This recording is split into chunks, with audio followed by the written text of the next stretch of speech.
great people of Iowa. Thank you. We love you all. Iowa was very good to us, but we are super excited to be here in New Hampshire. We'll sweep to victory just like we did in Florida. The Republican race for president takes a new turn. Thank you very much, everybody. What we're learning from Donald Trump's decisive victory in Iowa, the CBS Evening News begins right now.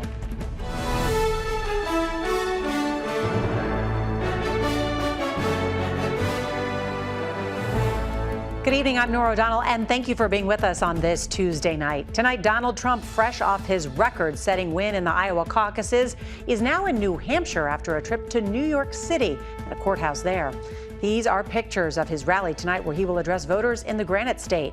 And we are in New Hampshire tonight speaking with voters ahead of the next contest in the race for the Republican nomination. CBS's Robert Costa is here to discuss the road ahead for the remaining candidates. Also tonight, we are hearing for the first time the 911 calls that led to a 2-week hospital stay for the Secretary of Defense, Lloyd Austin. Hear his aide asking for secrecy.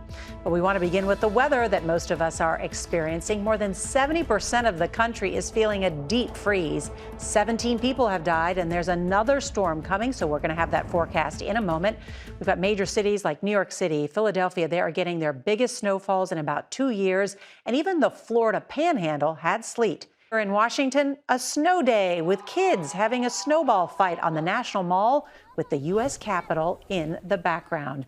And the dangerous weather around the country is leading to travel chaos. Today alone, nearly 10,000 flights were either canceled or delayed. CBS's Nikki Batiste has been speaking with frustrated travelers at LaGuardia Airport in New York. Tonight, the Arctic blast, along with high winds and blinding snow, swept through the Northeast. The extreme cold and snow forcing airlines to cancel or delay flights. At New York's LaGuardia Airport, more than 200 cancellations since yesterday. How are you feeling? Frustrated. I was crying down at baggage claim. I'm frustrated too. Handling all of it's been really stressful. In Nashville, a ground stop on Monday left hundreds of passengers stuck on the tarmac, some for almost 7 hours after de-icing trucks ran out of fuel. So then we were left to wait and not knowing what was coming there. It's a mess throughout the Midwest. At Chicago's O'Hare Airport, negative 20-degree wind chills are hampering operations. Roxana Saberi is there. Two of the biggest airlines told CBS News the cold here can take a toll on equipment, batteries, and staff. But winter weather elsewhere is also leading to delays and cancellations here. Trouble on the rails, too, as crews in Chicago worked through the night setting fire to train tracks to get rid of ice buildup. And some Tesla drivers are struggling to charge their vehicles, saying the cold is draining their batteries. I've been here for over 5 hours at this point. The South is also getting hit with unusually frigid conditions. Icy roads wreaking havoc in Alabama. This semi slipping and sliding along the highway. In Houston, there's been more than 100 ice-related accidents since midnight. Back on the East Coast, cities like New York, Philadelphia, and Washington, D.C. saw their first significant snowfall in more than 700 days. Along with those cancellations here at LaGuardia Airport, there have also been nearly 500 delays, leaving many travelers stuck here overnight. A group of women stranded for their second night told me they are tired and frustrated, but they say weather is weather. Nora? I'd be frustrated too. Nikki Batiste, thank you so much. Well, the snow and cold we are feeling now will soon move offshore, but yet another cross-country storm is right on its heels. For the forecast, let's bring in Weather Channel meteorologist Mike Bettis. Good evening, Mike. Nora, good evening. That's right. We've got accumulating snow in I-95 corridor territory here, meaning that a lot of us picked up our first 1-inch snow in years, but it's now on the way out, exiting up through Maine here. Places like New Hampshire, Vermont get a little bit of light snow still to go, but everything is gone by tomorrow morning's commute. However, the cold air really does remain entrenched here. Very cold wind chills overnight tonight that go all the way down to the Gulf Coast. In the west, it's all about Winter Storm Indigo and the ice here. Significant ice right along I-5 here from Washington back down through Oregon. Power outages and significant travel delays anticipated. Now, parts of that system combined with another one up in Canada late in the week. And what it does, it takes aim at the Ohio Valley and the Northeast. And Nora, what that means is continuing snow Thursday through the weekend. Mike Bettis, thank you. Turning now to our other top story, the race for the Republican nomination. With the Iowa caucuses in the history books, the remaining candidates are moving on to next week's New Hampshire primary.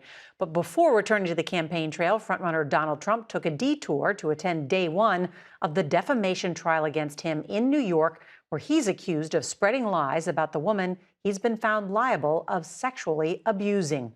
Caitlin Huey-Burns is at the site of a Trump rally in Atkinson, New Hampshire.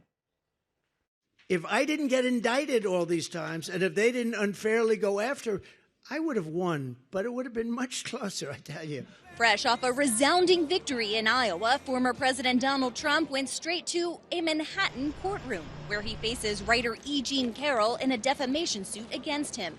Trump's legal woes have bolstered his campaign among Republican voters. In Iowa, 65% of caucus goers said he would still be fit for the presidency even if he were convicted of a crime. And in New Hampshire, supporters who stood in line in the snow to see him say numerous trials don't bother them. I think all of it's a distraction. New Hampshire catapulted Trump to the nomination in 2016 after a loss in the Iowa caucuses. This time around, Nikki Haley is hoping for similar redemption here, tapping the state's independent or undeclared voters who make up more than 39% of the electorate. I believe the New Hampshire primary is going to be far more indicative of the general election, and Nikki's going to resonate with undeclared voters like myself. We've been here for 11 months. We've done 75 plus town halls, answering every question, shaking every hand. You've described this as a two-person race between yourself and Donald Trump. Does that mean you need to take the case more aggressively to Donald Trump? Yes, it's about the differences between Trump and with me. And I'll tell you, look, we don't want two 80-year-olds to be our options. Ron DeSantis is still campaigning despite finishing 30 points behind Trump in second place in Iowa. The Florida governor went to Haley's home turf in South Carolina, trying to blunt her momentum. I mean, she's not going to win New Hampshire either. Donald Trump obviously, won a good victory, but half the people wanted somebody else. In the last three competitive Republican presidential primaries here in New Hampshire, the winner went on to win the eventual party nomination. And Donald Trump is taking nothing for granted. He's expected to campaign here in New Hampshire nearly every day this week. Nora? All right, Caitlin Huey-Burns at that rally tonight. Thank you. Now let's bring in CBS's chief election and campaign correspondent, Robert Costa. All right, Robert, a blowout for Donald Trump in Iowa. What does this mean now for Nikki Haley, Ron DeSantis? Does Nikki Haley get more aggressive?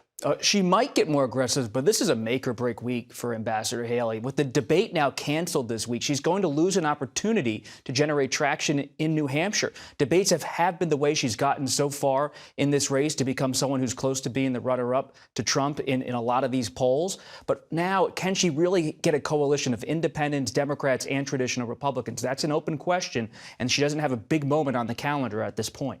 Last night, Donald Trump, in his victory speech in Iowa, was conciliatory. He was talking about bringing people together. An intentional shift?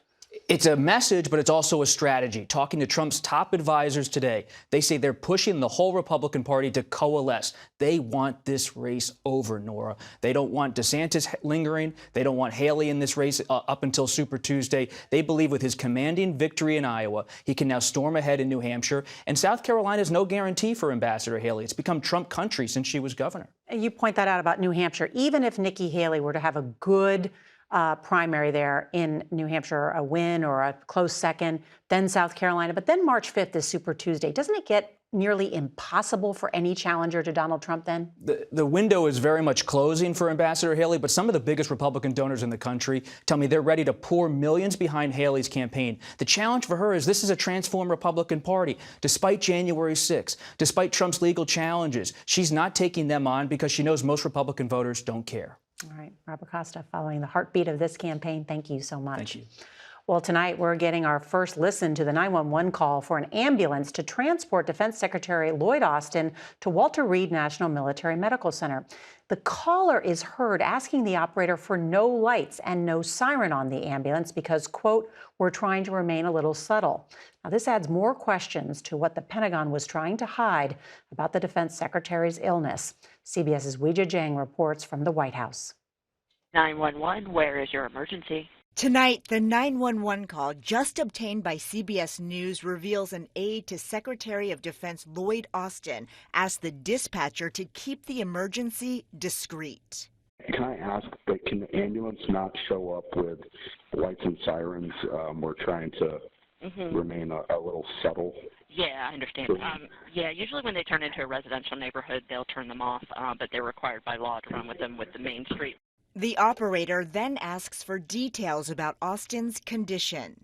Did he pass out, or does he feel like he's going to pass out? No. Austin was taken to the hospital on New Year's Day with an infection that stemmed from complications after surgery to treat prostate cancer nearly 2 weeks earlier. In a statement, Austin's doctor said the secretary had severe pain in his leg, hip, and abdomen. I'm just curious if we need them to take him to Walter Reed Medical. Is that a possibility? Let them know that when they get there. Like I said, I'm noting all this in the call. The 911 call adds to questions about why President Biden did not find out about Austin's hospitalization for 3 days. Neither did his deputy, who had taken over Austin's duties while she was on vacation in Puerto Rico. Despite calls for Austin's resignation, the president says he's not considering firing him. Do you have confidence in Secretary Austin? I do. I'm sorry. Was it an option judgment for him not to tell you earlier? Yes. But tonight, the Pentagon has not responded to our request for a comment about that 911 call. The Inspector General, though, continues to investigate why it took Austin so long to disclose his hospitalization. Nora? Weijia Jiang at the White House, thank you. The U.S. Navy is still searching tonight for 2 Navy SEALs lost at sea during a mission to stop Iranian weapons from making it to Yemen. And we are just learning what their team found, missile parts bound for the Houthi rebels. And tonight, the Biden administration is reversing itself and is expected to redesignate the group a terrorist organization. And it comes on the same day that the U.S. military carried out a 3rd round of strikes on the Houthis. CBS's Charlie D'Agata has the latest now on this widening conflict. The assault of Gaza continued today, but Israel's fight against Hamas has triggered a dramatic escalation in attacks across the region. Off the coast of Yemen, new video shows Iranian-backed Houthis in a song and dance with new recruits aboard the Galaxy Leader cargo ship. Seized back in November, now turned into part trophy, part floating amusement park off the coast of Yemen, and a propaganda tool used to make a mockery of the American-led threats. But following last week's U.S.-UK bombardment, those threats turned to action again. The U.S. military says fighter jets struck 4 anti-ship ballistic missiles preparing to launch from Houthi territory in Yemen. Barely 24 hours after an attack on a U.S.-operated cargo ship, a Greek-owned ship was struck today by a Houthi missile in the Red Sea. Near the coast of Somalia, the U.S. military released these new images: Iranian-supplied warheads and missile parts confiscated from this ship headed to Houthi militants in Yemen in an operation in which 2 Navy SEALs were lost at sea. At the World Economic Forum in Davos, Switzerland, White House National Security Advisor Jake Sullivan said this goes beyond a regional problem. This is a global challenge. We're talking about a vital artery of global commerce, a critical maritime choke point that's being held hostage. Despite U.S.-led attempts, the Houthis say they'll keep hitting that choke point as long as Israel keeps hitting Gaza. And there's no sign tonight of either of those battles coming to an end anytime soon. The Israeli military has been withdrawing a significant amount of troops out of northern Gaza. But Nora, we went to that border today. We saw the Iron Dome in action, intercepting Hamas rockets, even as Israeli soldiers pulled back. Really interesting, Charlie D'Agata. Thank you very much. The man accused in the serial killings of 3 women on New York's Long Island was back in court today.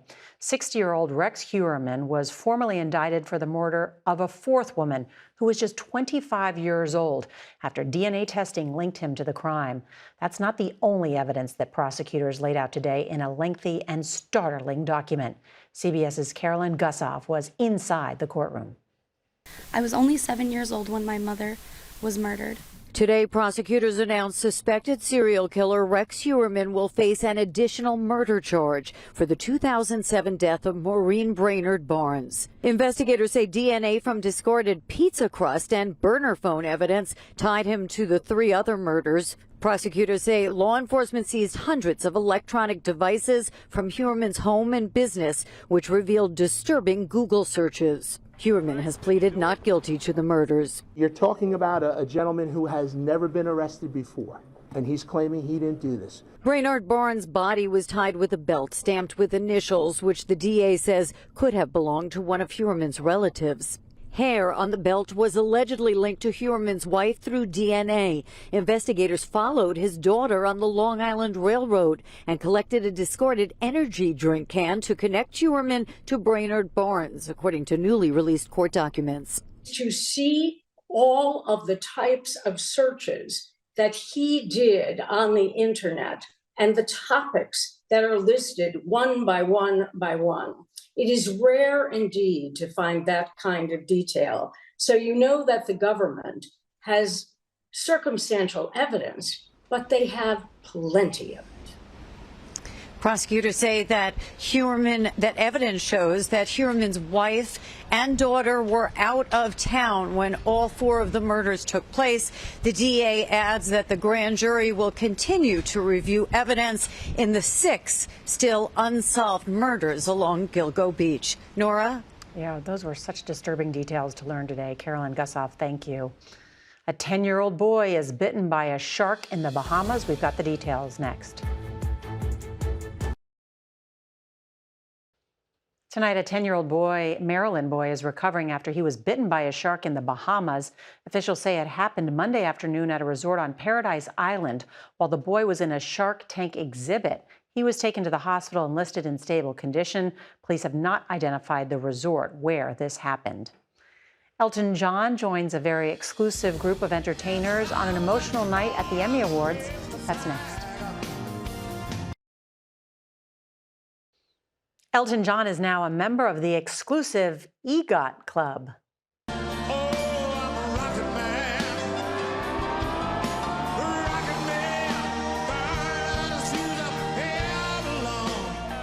The Rocket Man singer won an Emmy Award Monday night for Outstanding Live Variety Special for his Disney Plus concert movie from his farewell tour. The win makes him the 19th entertainer to have earned an Emmy, Grammy, Oscar, and Tony. That's EGOT. Well, in an emotional moment, Christina Applegate, who's been battling multiple sclerosis since 2021, got a standing ovation as she took the stage. Diversity was another big winner, with 5 acting Emmys going to performers of color. 2 New Jersey towns find a way to get around divided politics by electing brothers. That's next. This portion of the CBS Evening News is brought to you by Fisher Investments, clearly different money management. Finally tonight, CBS's Meg Oliver with 2 New Jersey brothers who turned public service into a family calling.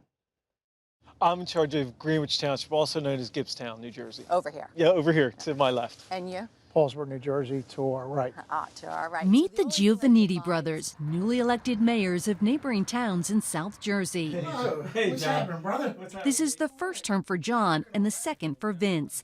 Growing up in a family of 7 kids, they're used to sharing.